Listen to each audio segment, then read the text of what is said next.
Maayong adlaw kanatong tanan mga kaigsunan o mga higala. Ang Hebrehanon 4:12 na kanayon. Kaya ang pulong sa Dios buhi ug aktibo, mas hait pa kay bisan unsang duha ka sulab nga espada. Musod hangtod sa pagbulag sa kalag ug espiritu, sa lutahan ug sa unod nga gipalibutan sa lutahan, og makaila sa mga hunahuna ug mga katuyuan sa kasing-kasing. Sa diha nga bation nato guway gana sa pagbasa sa pulong sa Ginoo, unsay atong buhaton. Sa tinuod lang, usahay murag laay ang pagbasa sa Biblia. Nagsugod ta nga adunay maayong tuyo apan dali ra ta ma-disturbo, nawad-an og gana o madiskurahe. Ang uban nga kapitulo murag uga, ang uban nga bersikulo lisod usab sabton, ug ang uban nga sugilanon murag layo ra sa atong kahimtang sa kinabuhi. Apan unsa man kun dili ang Biblia ang problema? Ang Hebrehanon 4:12 nagapasidaan nga ang pulong sa Dios buhi, aktibo, hait ug musod sa kinabuhi. Ang pulong sa Dios dili kayod patay, buhi kini.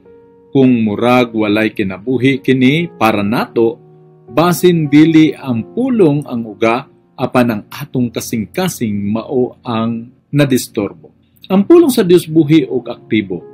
Dili kini daan o walay gahom. Naginhawa kini, nagalihok kini og nagatrabaho sa sulod nato. Sama kini sa liso sa gawas murag gamay ug uga, apan kung itanom sa andam nga yuta, moabot ang kinabuhi sumala sa Isaiah 55:11.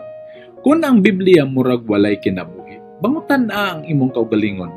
Nagduol bako niini uban ang pagtuo, pagpaabot o kauhaw? Ang pulong usab sa Dios musuhot gayud sa atong kinailadman. Mas hait pa kini kaysa espada. Dili lang kini naghatag og impormasyon, nagausab-usab kini sa kinabuhi.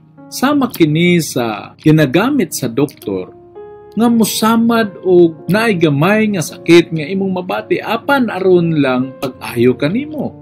Usahay dili nato ablihan ang Biblia kay nahadlok ta nga ipakita niini ang atong kinasuluran.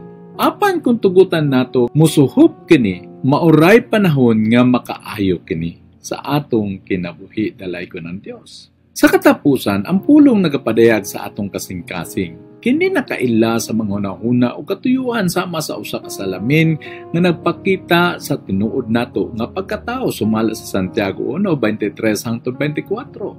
Mao nga usahay, sakit kini nga atong madungog og moabot nga ni kanato. Kay magapadayag kini sa garbo, sa sala o sa iyop nga mga motibo. Kung muragla ay ang Biblia nga basahon. Basin ang hinungdan mihunong nata sa pagtugot nga kini mutagad og magahamtong kanato. Busa unsaon nato pagpukaw ang atong kasing-kasing? Una, pag-ampo sa diha pa ikaw mo basa, paghinahinay og pamalandungi.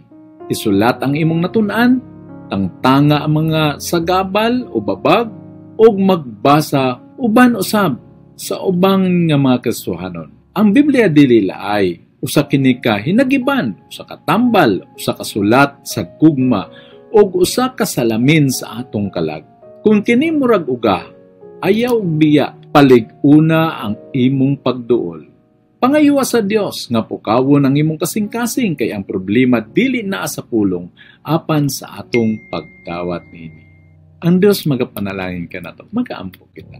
Among amahan nga langit noon, nagapasalamat kami sa imong pulong nga tinuod gayud. Suga kini sa among mga tiil o kahayag sa among mga dala. Pasaylua kami sa mga panahon nga ginatagad namo nga ordinaryo lamang ang imong mga pulong. Pukawa pag-usab ang among kasing-kasing. Tabangi kami nga magkauhaw sa imong kamatuoran. Tangtanga ang mga babag, kaluya o kawalay tinguha. Paila ka namo ay imong buhing gahom pinaagi sa imong mga pulong nga nagaayo, nagaputol sa kasamok o nagapaundang o nagapaduol ka namo diha kanimo. Kini among mga pag-ampo sa ngalan ni Jesus nga among Dios manuluwas ug hari. Amen.